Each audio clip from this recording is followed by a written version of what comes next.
Left turn is under the microscope this week at CPAC. That's where, of course, young conservatives are being prepared for the coming fight against socialism. Take a look. You know, President Trump is providing leadership. He's kind of changed the whole psychology. I mean, we've gone from pessimism to optimism. Right there is a major change. He has ended the war on business. He has ended the war on energy. He has ended the war on success. So I'm here with just one simple ask. Please, join us to keep America great, and join us to put socialism on trial and then convict it. All right, joining us now, nationally syndicated radio talk show host called America First, Dr. Sebastian Gorka, along with Fox News contributors Morgan Ortegas and Dan Bongino. Dan, who's been here all week with us. You know, it was really interesting what the president said. Glad I don't have to sell that deal. No airplanes, cows, cars, gas, oil. Right. You know, everything's free, but we're going to confiscate pretty much every penny you make. Yeah, and I love that with Alexandria Ocasio-Cortez had that on her website, the FAQs, and then they ran for it. They said, oh, it's a Republican scheme. We have your website. That's like the Wayback Machine. You can look at this stuff. But, you know, Milton Friedman used to say about government spending, socialism, what they're proposing. He'd say there are 4 ways to spend money, but the worst way is other people spending other people's money on other people. Because cost and quality never matter. That's government. Liberals are always generous with other people's money. Morgan, and, you know, I love this. And Nancy Pelosi, when we send cameras to her district, what do we see? Homeless people, homelessness, needles all over the place. We see feces because people don't have a place to go to the bathroom. But she's, you know, hidden off in that enclave, gated neighborhood of hers. And I'm like, she's a multi-millionaire. Maybe she could build a homeless shelter right in her own backyard, and facilities and showers and food and maybe some addiction help. Not a bad idea, Sean. I don't blame her. I guess her living in that gated community with what you just described in San Francisco.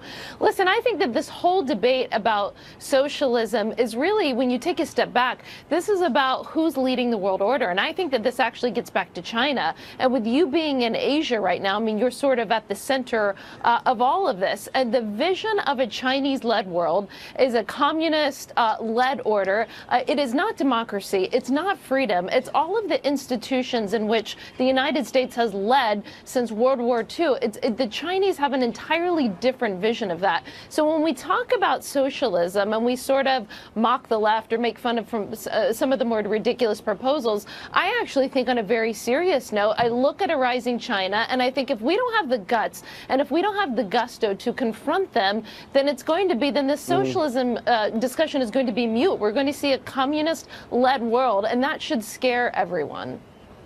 I don't disagree at all, and certainly China, we got Russia, we've got Iran, we got a lot of problems in the world, Dr. Gorka, and that's what I like about the president taking it head on, one issue at a time. But by the way, simultaneously working on perhaps even Middle East peace, as many of these countries are enemies aligning against Iranian hegemony. Yeah, look, Sean, American leadership is back. I gave a speech this morning at CPAC where I said there are all these threats out there. We're going to deal with them. President Trump is dealing with them. But the biggest threat we face is socialism in America. And the left-wing media exploded. I called Ocasio-Cortez's Green Deal a watermelon. Green on the outside, deep red communist on the inside. And they can't take it. But that's the truth. When they want to control your health care, Sean, when they want to ban you from eating hamburgers and cheeseburgers, that's communism. And the 2020 election is going to be a very simple choice, Sean. It's going to be a choice between oppression and freedom. The stakes are not lower than that. All right, well said, all of you. And Dr. Gorka, you were supposed to be here with us. I'm just saying, you know, you turned us down, and Dan took it personally. Morgan, thank you. Dan, you've been here with us all week. Thank you so much. Man. All right, when we come back, our villain of the day, taking shots at this show. Oh, can't believe it. And our villain of the day, fake news. CNN's Don Lemon. All right, he's at it again. He's trying to find racism when there is none. He's done this before, making up conspiracy theories about Fox News and your favorite host. on his show last night. I met Don Lemon. I really actually like him in person. On the air, he's very leftist, but venting because he wanted to have Congressman Meadows on after Congresswoman Tlaib accused him of racism for bringing Lynn Patton to the Cohn hearing. But Meadows, he was booked on our show, we thought ahead, about a week earlier. Take a look. What he's essentially saying is this president can't be racist because he's hired this black woman. That's not how racism works. And by the way, in fairness, in truth, we asked Mark Meadows to come on. I wanted to hear from him himself to explain, to have a thoughtful conversation. But he went on Fox News with Sean Hannity tonight. All right. I wish you could keep up with us in the booking department. No right-wing conspiracy here, and we're not trying to keep anybody off anybody else's show. Here at Fox News, we use something called foresight, anticipation. We knew the Cohn hearing was coming up. We booked the congressman a week ago knowing he was on the committee. All right, now for your viewer mail. Cindy writes, quote, "It takes a strong leader to walk away from the table. Maybe Kim isn't smiling so much on his long train ride back." And by the way, that's a great point. He needed an airplane. Somebody buy him an airplane. All right, this show, please tune in tomorrow night, and we're going to show you the question that I asked. I actually got asked the question by the president at the press conference, and I don't think fake news CNN like that either. Jason Chavis will be our guest host as we head on home. Let not your heart be troubled. Laura Ingraham.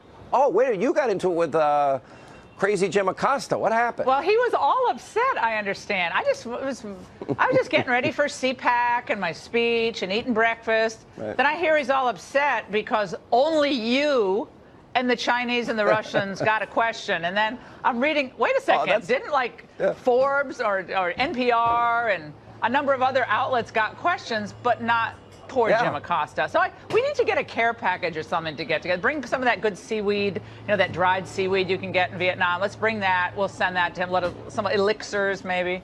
I think he's having a hard time. Mm-hmm. Laura, we're talk show hosts. We do news, we do straight reporting, investigative reporting, even sports and cultural issues and opinion. They're supposed to be news. I do horoscopes too. Maybe on your radio show.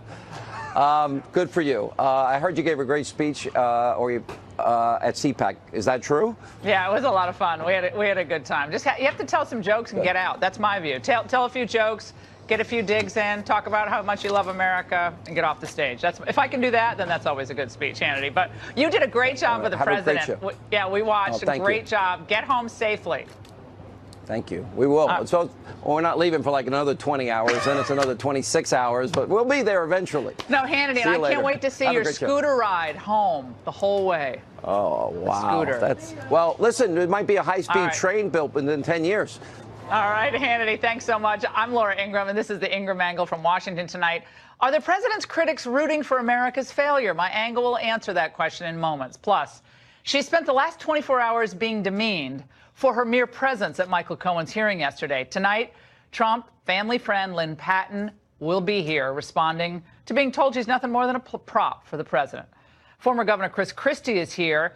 What are his takeaways from what happened yesterday in in Vietnam at the summit and at the Cohen hearing? He'll tell us. And Raymond Arroyo will highlight Hollywood's complete blind spot when it comes to Jussie Smollett. You will not believe what they're saying tonight in Hollywood about Smollett. But first, Trump haters root against America. That's the focus of tonight's angle.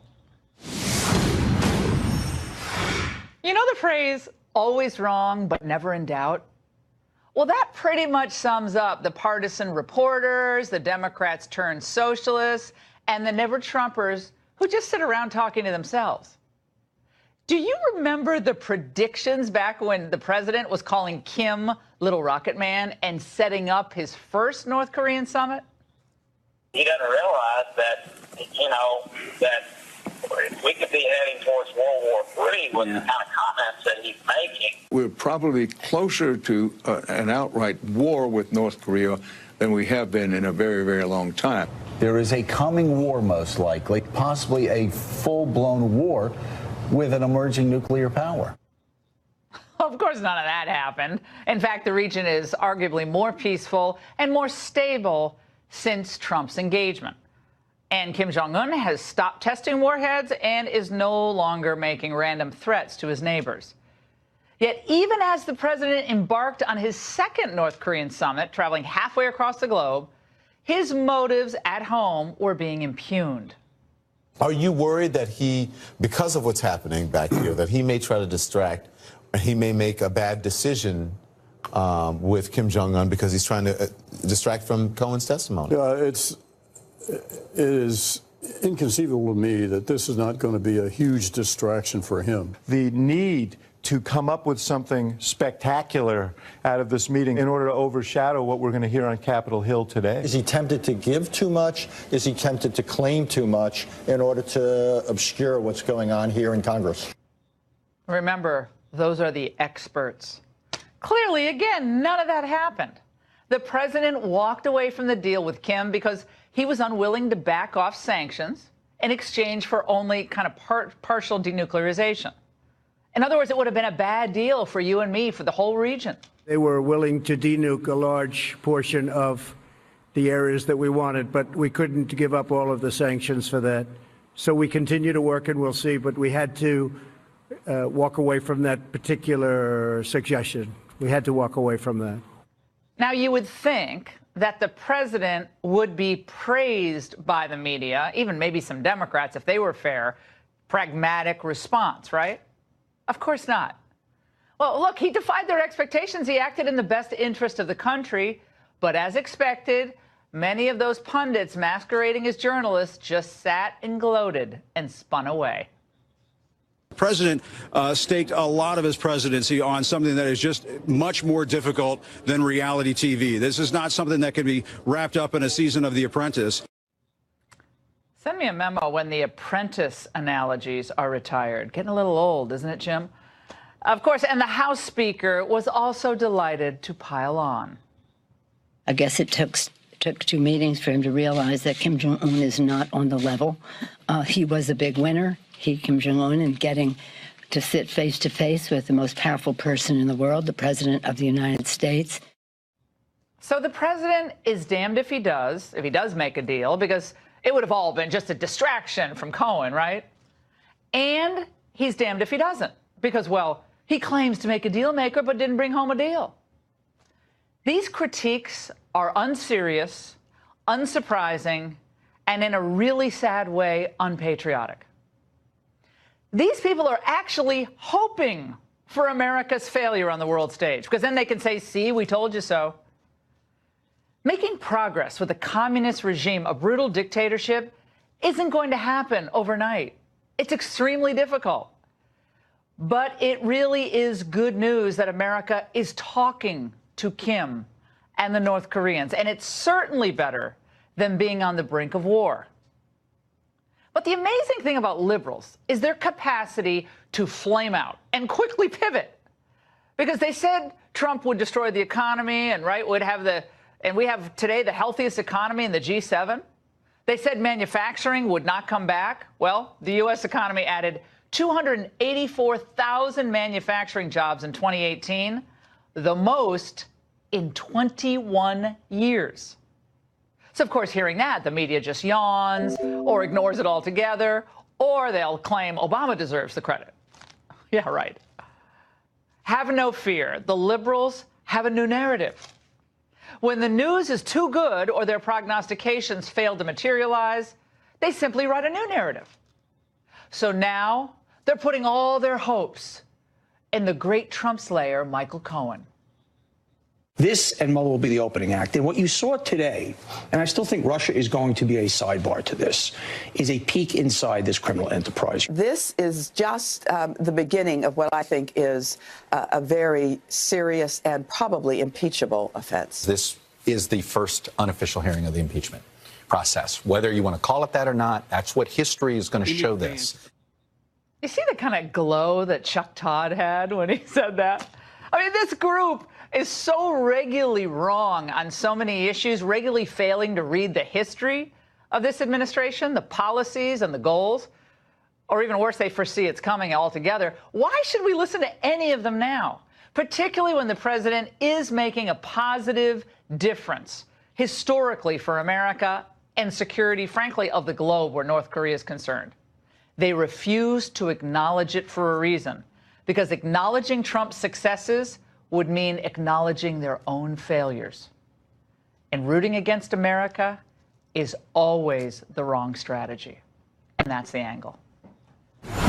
All right, joining me now for reaction, syndicated columnist Michelle Malkin. We never have her in studio. Great to see her. Former DNC Communications Director Luis Miranda, and East Asia expert Gordon Chang. Michelle, I want to start with you. You would think folks would be happy in this case because they were predicting doom and gloom, nuclear war. Trump says, no, this deal's not good, and walks away. But he's blamed for that, too. Yeah, it doesn't matter whether it's trade or the environment or nukes. You said it in the opening. Trump is damned if he deals, and he's damned if he doesn't. And I think it says a lot about in particular, the Beltway press. Because 24 hours ago, when he was boarding the plane, they thought he was going to give away the store. And when he walks away, why didn't you give away the store, right? You cannot understand and appreciate the Beltway press unless you understand first that these people do not perceive themselves as American citizens first, right? They're citizens of the world.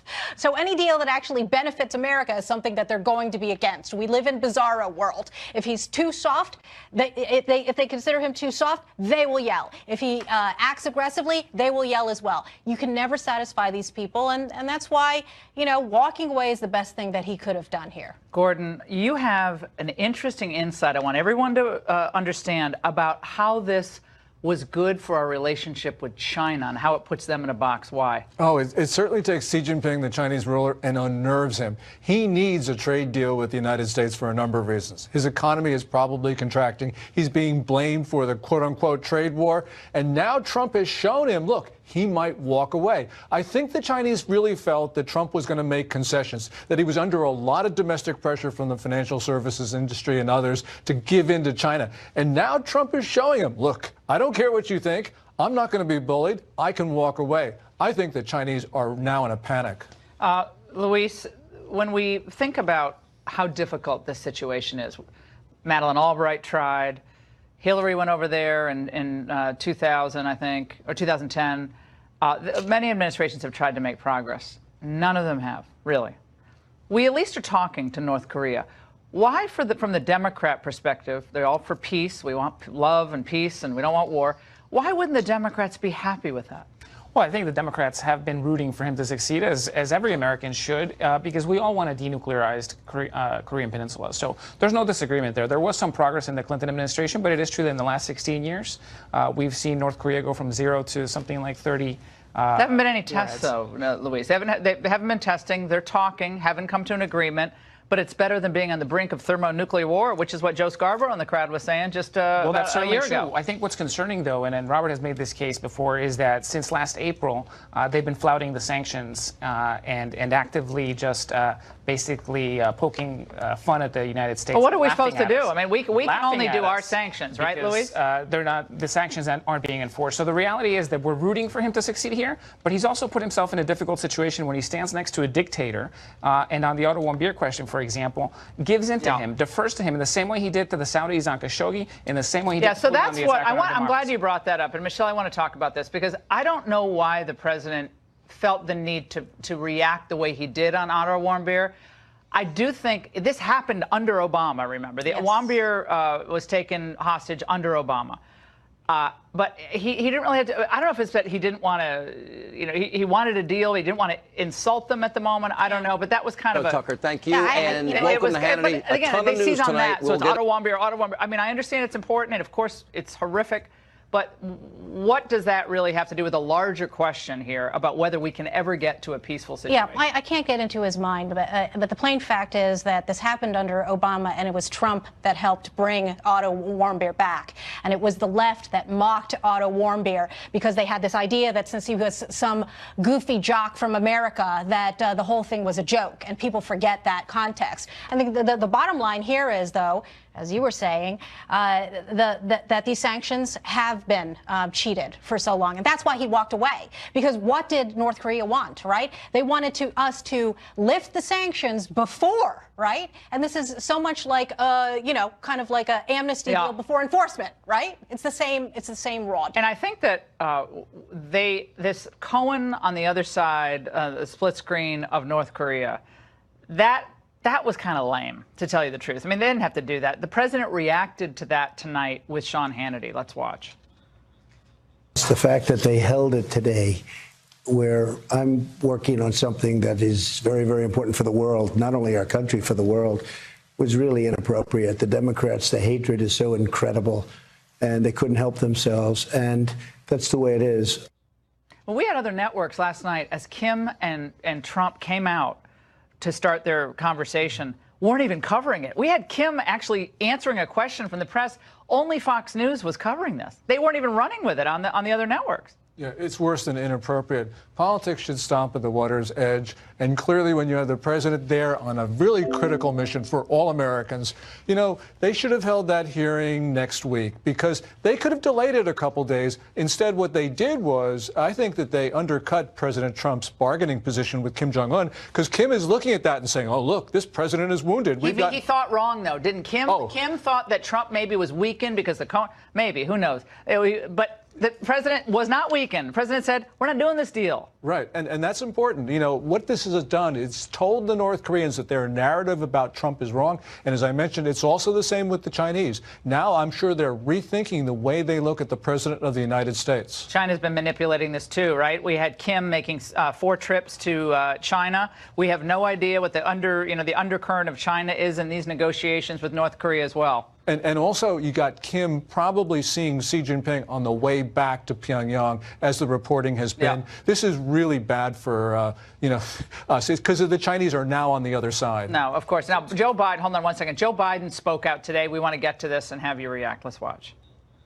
We coddle dictators. You cannot think of anyone who has thrown their arms around or chosen the word of dictators and thugs over even our own intelligence communities. The love affair, love letters with Kim Jong-un. Our national reputation is being tarnished. Of course, Obama's apology tour, Michelle, and Hillary's getting the translation button wrong with Sergei Lavrov, wanting to do the reset. All of it failed. Reaction to that? The serial genuflections to every last thug and dictator on the planet from the Obama administration. That's a lot of chutzpah from Joe Biden. Cuba. Right. And of course, the people that brought us the pallets of cash and the Iran nuke deal. So.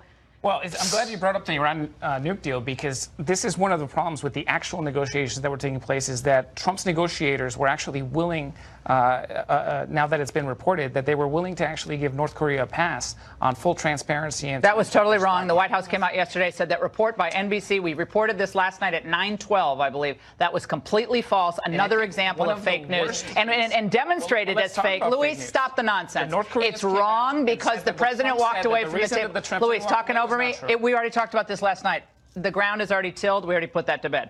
The White House said that was false, and NBC reported a false narrative yesterday. That's why the president walked away from the table. I'll tell you what false. Else. Don't repeat falsehoods on this show. No, but the North Koreans came out and said something very different. Oh, so now we've got the DPRK. Yeah, that's right. We've got the DPRK agent right here. Do you know why we don't know who's telling the truth? Because Donald Trump has told more than 8,000 lies in the time. Oh, is that what did DNC send you that tonight? And so that's incredible. Are you still at the DNC there, Luis? Love it. Okay, panel, great to have you on. But by the way, she was told her appearance at the Cohen hearing yesterday looked like she was a, quote, slave on the auction block. Trump family friend Lynn Patton will respond to that vitriol. Plus, Congressman Mark Meadows, who brought her there, is also facing some really nasty criticism. They will both join us next. It was the moment from yesterday's hearing that revealed a lot about today's Democratic Party. To rebut Michael Cohen's continued and fraudulent claims of racism against President Trump, Congressman Mark Meadows invited Trump family friend Lynn Patton to the hearing. Here's how it all went down. Do you know Lynn Patton? Yes, I do. I'm responsible for Lynn Patton joining the Trump Organization and the job that she currently holds. Well, I'm glad you acknowledge that because you made some very demeaning comments about the president that Ms. Patton doesn't agree with. In fact, it has to do with your claim of racism.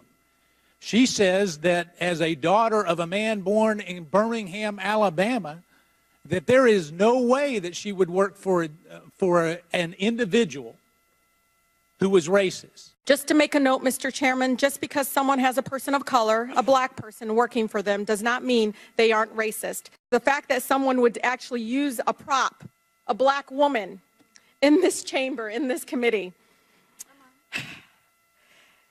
is alone racist in itself. Mr. Chairman, I ask that her words Donald be Trump taken is setting down. A precedent. I reclaim my time. Mr. Donald Chairman, Trump is setting a precedent. Mr. Chairman. Excuse me. Would you like to rephrase that statement, Ms. Tlaib? Just because someone has a person of color, a black person working for them, does not mean they are racist. Now, Ms. Tlaib, I want to make sure I understand. You were not intending to call Mr. Meadows a racist, is that right? No, Mr. Chairman, I do not call Mr. Meadows a racist. Wow. Well, joining us now is Lynn Patton, who didn't get a chance to respond yesterday, but does tonight. Thank you, Lynn, Laura. first of all, it's great to see you. Always great to be here. How did that moment feel to you? Well, you know, Laura, for me, the only prop in that room, as Sean Hannity just said, was Michael Cohen for the Democratic Party. I was never there to represent my entire race. I was there to represent one man. One man who, by the way, has done more for the black community than the last probably 3 presidents combined. I mean, not only has he just created an urban council that's funneling $100 billion of capital through opportunity zones into urban and rural communities, but he's also given more money to historically black colleges and universities than the last administration. He's given more money for public housing than the last administration. He's given, you know, he just passed the most comprehensive prison reform bill in 3 decades. None of it matters, Lynn. None of it matters to the left. None of it matters. Now, because actual facts and evidence and progress and success is counter-narrative to them. Because their narrative is Trump's a terrible, awful, rotten person, and he's going to tank the economy and cause World War III. None of that's happened, so all they have is racism, racism, racism, Mueller, Cohen, racism, Southern District of New York. That's like their whole thing. That's right. Summed it up, and that's their whole thing. Lynn, I wanted you to react to a few comments that were made about your appearance yesterday. This first one on MSNBC. Let's watch. To bring a black woman out and have her stand there like she was on the auction block. She couldn't talk, she couldn't speak, you couldn't swear her in. And there's this visual, Exhibit A, American people, there's a black person here. And we have a black person who can't tell you what she thinks, will tell you how she feels. And that'll prove that Donald Trump's not a racist. You're like a slave on the auction block, Lynn? Really? You know, Laura, it's really actually kind of sad and pathetic. I was so fired up this morning. The only race card that was played in that room were the folks on the House Democrat Committee that basically are taking the word of a self-confessed perjurer and criminally convicted white man over the word and testimony, basically, and experience of a highly educated black woman who rose up through the ranks of one of the most competitive real estate companies in the world to speak before 25 million people in front of the Republican National Convention, and now works for one of the most successful administrations in history. You know, these people tout Me Too, they tout women now, they tout all these things, and yet a black woman stood there and said, Donald Trump is not racist. In fact, he's empowered more women at the Trump Organization than any other company. But you're a threat to them. Lynn, you're a threat. Your very presence at that hearing, and I think it's great that Congressman Meadows brought you, and that's why it bugs them, because it took them off their narrative, and they hate when that happens. Well, that's right. By the way, CNN also came in, and they basically, you went from being a slave on the auction block to being, Lynn, a wedding planner. Let's watch. Yes. You're going to pick someone like Lynn Patton, who is basically the wedding planner for Eric Trump, who had no experience whatsoever working at HUD, and that's who you're going to trot out, someone who's like the personal assistant of the family, to say, oh, well, he's not racist? Your response. You know, first of all, Laura, it's unfortunate. You're a real journalist. There are so many glorified bloggers posing as journalists these days. If they took the time to not be lazy and Google Eric Trump's real wedding planner, they would see a 2014 article, long before the president even won, that was an interview with the real wedding planner in People magazine. So, you know, these are just people that are just internet parrots. And quite frankly, if I cared what overpaid pundits and internet trolls said, I would have stopped getting out of bed 3 years ago. You know, their opinion means nothing. Basically, you know, like the president, we're just moving forward. You know, again. But Lynn, the great thing is that you're just I mean, I had the chance to meet you once, I think, a long time ago at Trump Tower. But you're just someone who's just, you're not going to be silenced. You're not going to be cowed. You're not intimidated. And like I do the same thing. Like if you're a conservative woman and you support conservative ideas, you support Trump, you're not a real woman in their eyes. No, there's no march. There's no march for us, Laura. No, unacceptable. Lynn, thank you so much for joining us tonight. We really appreciate it. Well, it wasn't just Lynn Patton, of course, who came under fire, absolutely, for her appearance yesterday. Republican Congressman Mark Meadows, he brought a special guest, Lynn Patton, who's a Trump administration official, as if she were a live prop, trotting her out in an attempt to prove that this president couldn't possibly be a racist. I have a black friend, prop. A black employee, prop. Come on, y'all. Come on, y'all. Well, I mean, listen, we can talk about this all night long, and certainly there's been a lot of headlines today. I think the bottom line is this, is in Congress, what we need to do is seek the truth. And the truth is that Michael Cohen was given a 30-minute opening statement by the Democrats that I don't remember. I've been on the Oversight Committee for over 6 years now. There has never been an opening testimony of 30 minutes and then a closing of another 10 minutes. And so, you know, it's really... Do you think someone helped him with his testimony? Well, I think Lanny Davis wrote the testimony. When you look at it. It was really a combination of some of Michael Cohen's personal knowledge and then a whole lot of things that have been reported pulled into that. Really designed to try to just damage this president. And we've seen that over and over again. But here's the interesting thing. Jim Jordan and I have put forth a letter today citing 6 ways that Michael Cohen has contradicted himself and perhaps committed perjury. And so we committed that and sent that to the new Attorney General for a criminal referral to have them look at it. What specifically? Well, you know, when you look at John Solomon's already done some reporting on this. Just the one claim that he never wanted to work at the White House, it's been refuted over and over. It was refuted while we were in the hearing, and now I think John Solomon has between 9 and a dozen people. But he also refuted collusion, right? So he said a lot of things that were actually, I think, very positive to the president. Oh, yeah. I mean, against the narrative of the left. I didn't see him collude. The whole phone call with Donnie Jr. I mean, all of this. Well, stuff the timing of that phone call too, if you look at it, when the So I think Republicans are a bit of it's kind of a bit of a pickle with Cohen because some of the things he said you want to kind of say, see, he said this. On other occasions, well, he's lying about that. And we can, but here's the other thing: is you know that yesterday was his greatest attempt to do as much damage as he possibly could. This was payback. It really was big time payback. But here's the thing: is he came in and said, I'm a new man and all of that. Well, he ought to tell the Southern District of New York that because they asked him to cooperate and he refused to do that. And so when you look at that, if you read the sentencing guidelines, working with him, isn't he? Well, but they put in there that it was very, very strong wording that he is just not cooperating. Were you hugging Congresswoman Tlaib on the floor of the House? You know, I went down today. Listen, we're all about being civil. She offered. She was an outrage. I know you're being her comments to you were outrageous. Well, I mean, but at the same time, listen, we're in a civil society. That's what separates us from all other nations is a civil society. And I've just felt compelled to go down and offer a hand of friendship and say, listen, if there was anything that I did that personally offended you, it didn't come from my heart. She hugged me, and certainly we looked at moving forward to hopefully work. Well, that's good because the word racist is thrown around way too casually. Fortunately for me, I know that I'm not a racist. Yeah.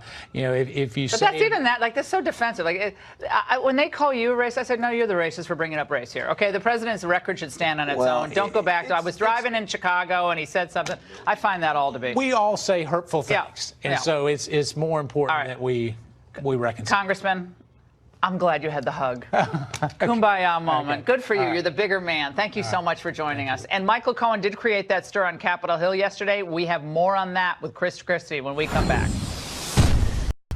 With removable cups, the Cup Phone fits any size cup holder and adjusts to secure virtually any size phone. Tilts for perfect viewing, even allows easy access while charging.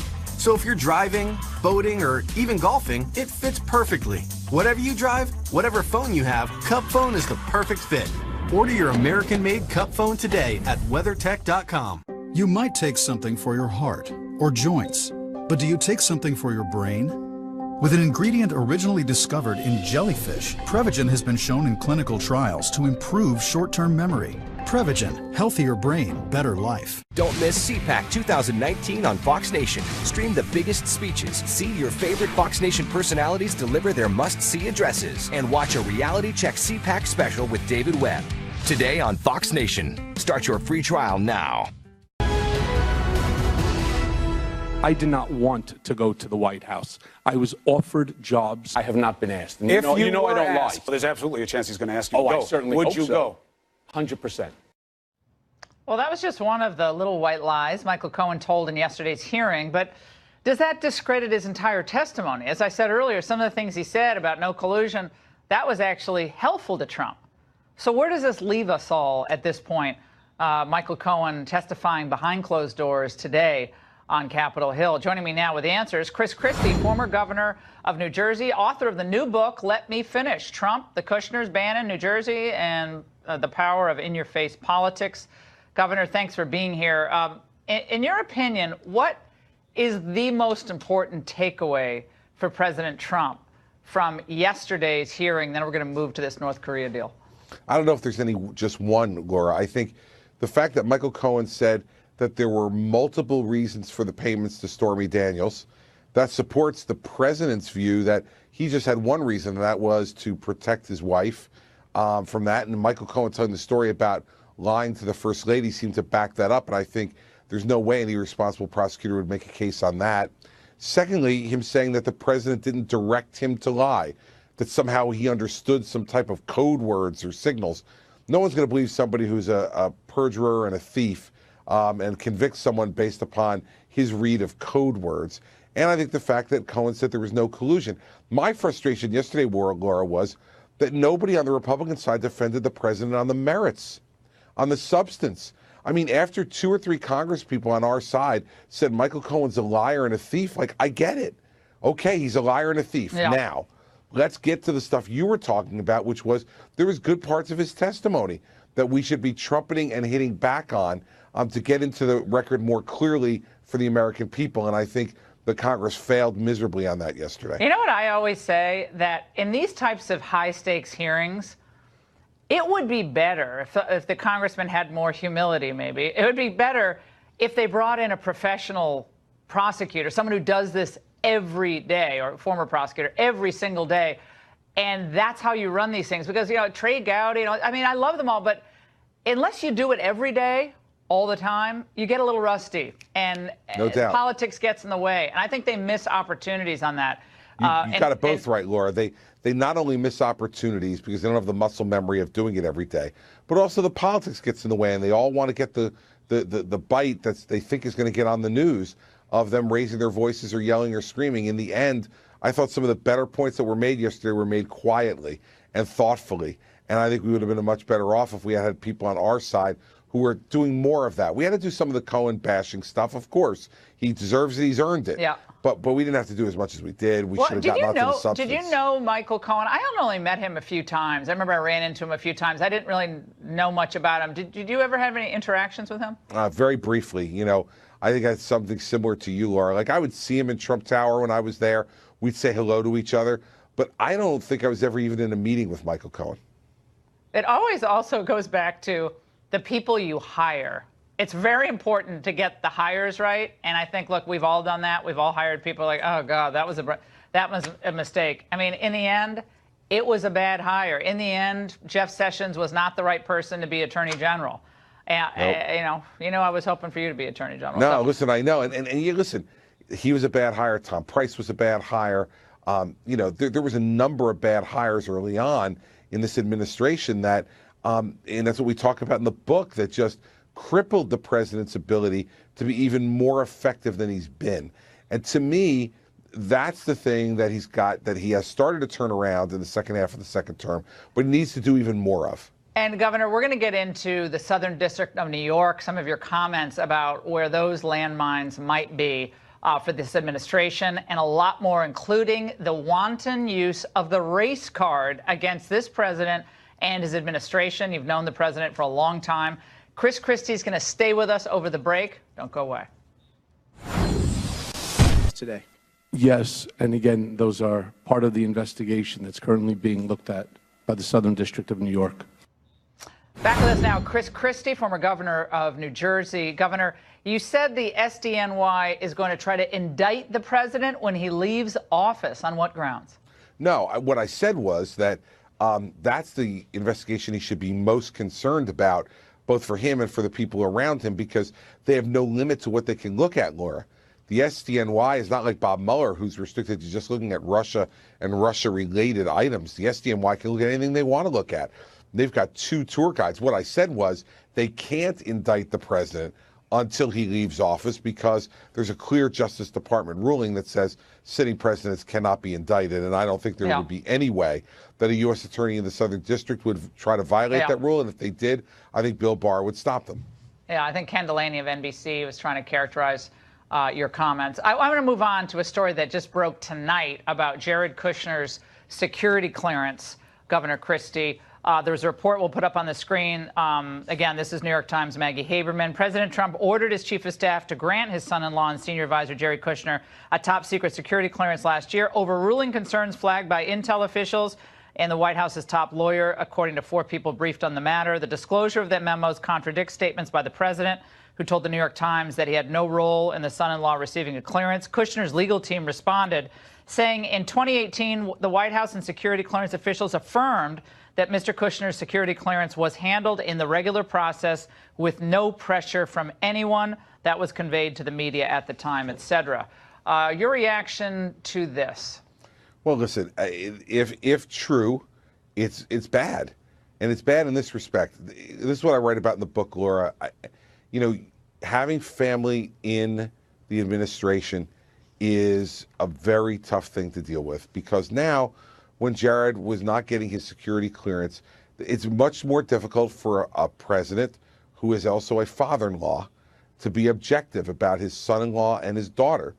And so here's the problem. The president had the absolute right to give a security clearance to whoever he wanted to, but just say that's what you did.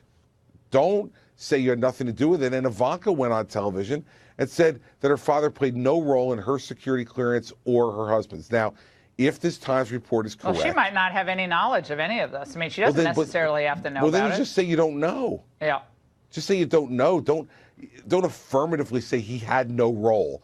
And the fact is that, the problem here is that, if in fact these memos exist, as it was reported in the story from John Kelly and Don McGahn, this makes what the president said not true and what Ivanka said not true, when they didn't have to. Yeah, well, just say, listen, I decide who gets security clearance. It's on the president. I trust him. I need him. I want him. I'm giving it to him. Yeah, end of discussion. Yeah, I mean, we all commit unforced errors in our lives. Right. And it's an unforced error if the reporting is accurate. I would also say that Kushner, I know for a fact, he had an incredible role in the Mexico trade deal.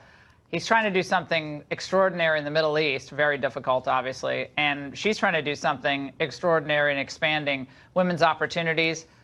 Family members, not family members, I think people need to be judged on their results, but it does put people in difficult positions at different points in time. It just makes it hard, Laura, and that's why we haven't had family members in position, because now what's going to happen?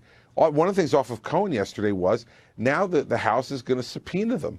And quite frankly, for a House Oversight Committee, given that they have jobs in the administration, they're subject to those subpoenas. Yeah, they're going to be. Eric and Donnie would not be. Yeah, they're going to be salivating at that opportunity, no doubt about it. Governor Christie, thank you so much for joining us. We really appreciate it. And up next, why is Hollywood still defending Jussie Smollett? Raymond Arroyo is here with up-to-the-minute details of what's happening. Don't go away. The details. Raymond Arroyo, Fox News contributor, New York Times, of the new and best-selling book, Will Wilder, The Amulet of Power. Raymond, what is the Hollywood Reporter's rationale for defending Smollett? Well, Laura, look, under the headline, I'm about to break Jussie Smollett and the pressure of Hollywood fame, the Hollywood Reporter dug up a 2018 Billboard interview with Smollett where he says this: I admit that I'm jealous, I admit that I'm insecure, and that I'm not good at certain things. Then in a comment that didn't get much attention at the time, Smollett suggested that these pressures might be catching up to him. Quote, I'm in my 30s and I'm trying my best to learn that I can't bend anymore.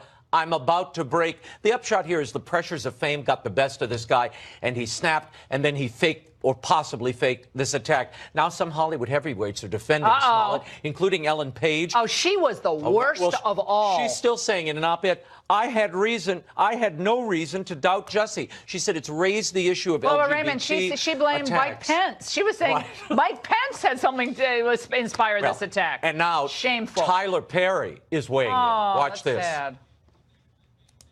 He's adamant that he's telling the truth. Everybody that knows him that I know, they all say he's not the type of person that ever do that. And he's so convincing in his story that I'm just hoping and standing with him, hoping that it all turns out in his favor.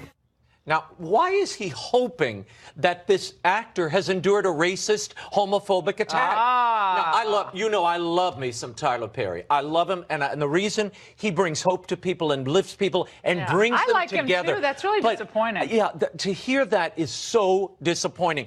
Remember also, it was the police superintendent, Eddie Johnson, in Chicago, who said, quote, Smollett took advantage of the pain and anger of racism to promote his career. This is not racially We don't want inspired. racial attacks. No. We don't want hoaxes, racial attacks, but Tyler Perry, he's out there. It's the last Medea, right? Medea's family He's funeral. retiring Medea from.